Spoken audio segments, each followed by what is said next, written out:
Magandang araw mga kaibigan. Bigyan natin ng reaction opinion itong Facebook Reel posted by Dorian Stories. Galit na galit si Congressman Erese doon sa deliberation sa Kamara, yung anti-political dynasty bill.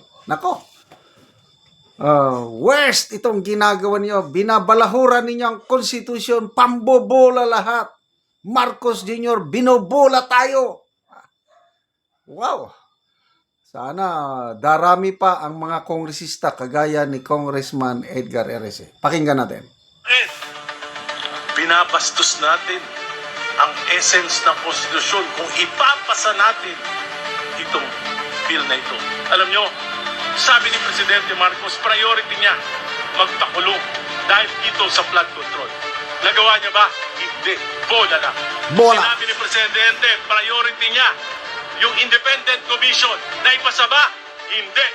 Bola lang. Ngayon, sabi niya, priority niya, anti-political dynasty. Alam na alam niya yung meaning ng dynasty sapagkat kaming dalawa ang author nung kauna-unahang batas na mayroong provision ng anti-political dynasty bill. Bola lahat. Please, Bola nun. Your Bola, Honor, please, bola. direct. Marcos.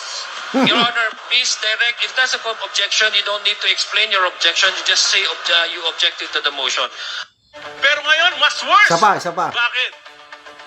Binabastos natin ang essence ng konstitusyon kung ipapasa natin itong bill na ito. Alam nyo, sabi ni Presidente Marcos, priority niya magpakulong dahil dito sa flood control. Nagawa niya ba? Hindi. Wala. Wala. Sinabi ni Presidente, priority niya yung independent commission na ipasa ba? Hindi. Bola lang. Ngayon, sabi niya, priority niya, anti-political dynasty. Alam na alam niya yung meaning ng dynasty sapagkat kaming dalawa ang author nung kauna-unahang batas na mayroong provision ng Your Honor, anti-political dynasty bill. Your Bola Honor, lahat. Please, Bola nun. Your Bola, Honor, please, bola. direct. Marcos. Your Honor, please direct. If that's a objection, you don't need to explain your objection. You just... Ayun, ang nagsasalita doon si Adjong. Congressman Adjong. Kalokohan itong anti-political dynasty bill na baka ito ang aprobahan nila kasi maraming version eh. Si Congressman Sandro Marcos kasama si Congressman Bogie D, ang Speaker of the House, nag-file. Ano ang nakapaloob sa kanilang bill o proposal? Ito. Anti-political dynasty. Dapat, di ba? Common sense lang kung dapat hindi yung buong pamilya mag-occupy ng different position. Di ba ganon? Ang panukala ni Sandro Marcos, Bogie D, yung gusto nilang mangyari, at anytime, pwedeng 5 member ng pamilya, example, Marcos, pwedeng mag-occupy ng elective position.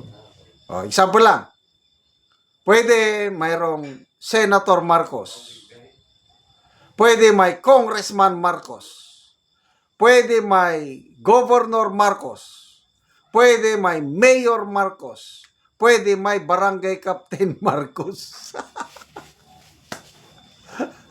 Ano ba yan? Niloloko nyo ang mga Pilipino sa inyong anti-political dynasty bill. Kaya, salamat at nandyan si Congressman Erese. Binobola tayo dito.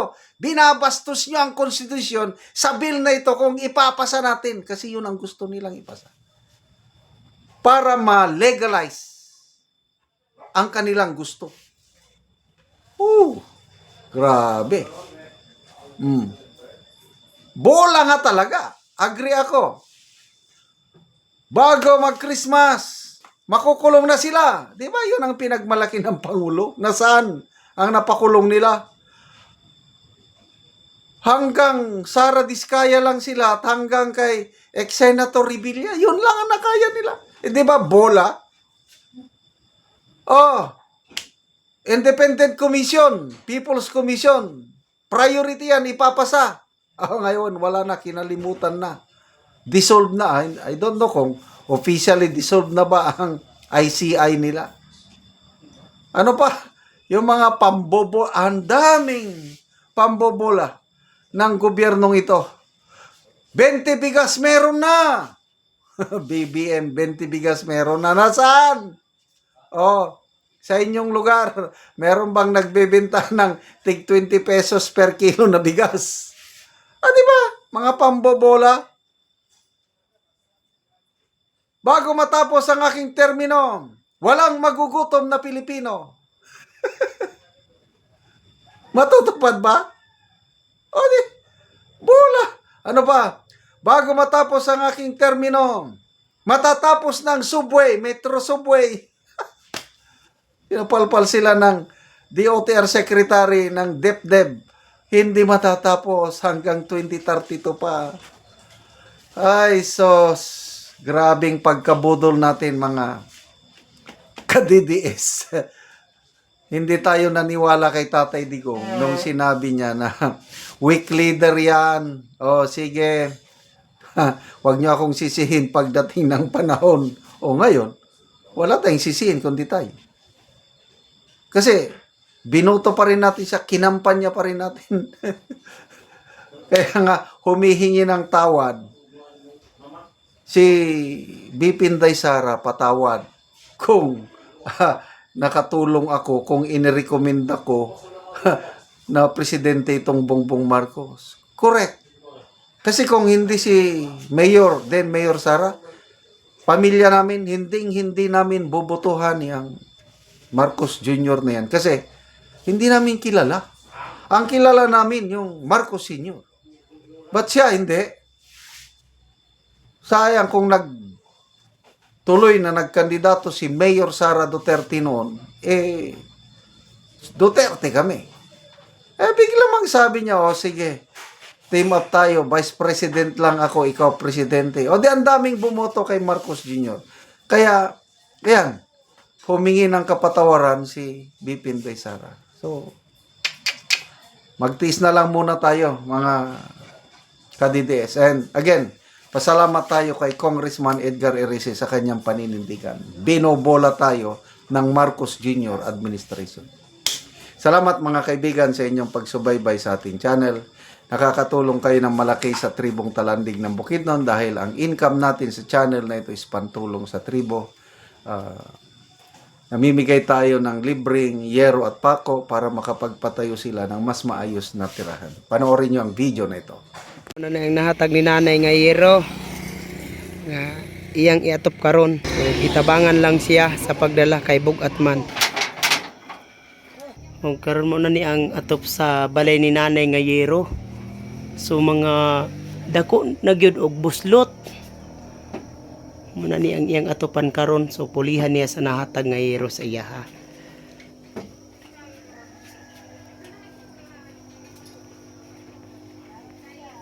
So mga karaan na gid kayo nga yero.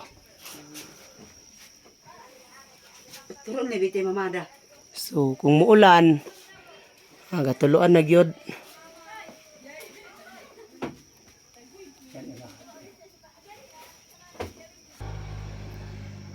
So gipang isklastipan lang gani ang uban.